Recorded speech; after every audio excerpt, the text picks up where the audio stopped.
Hello, em đang có mặt tại đường Hòa Hưng, quận 10.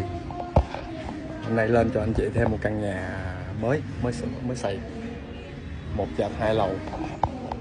Hẹp chiếc nhà thì 2 mét, 2 mét hẻm thông nha, ra đường Hòa Hưng, cách đâu đó có tầm 100 mét rồi tới đường Hòa Hưng.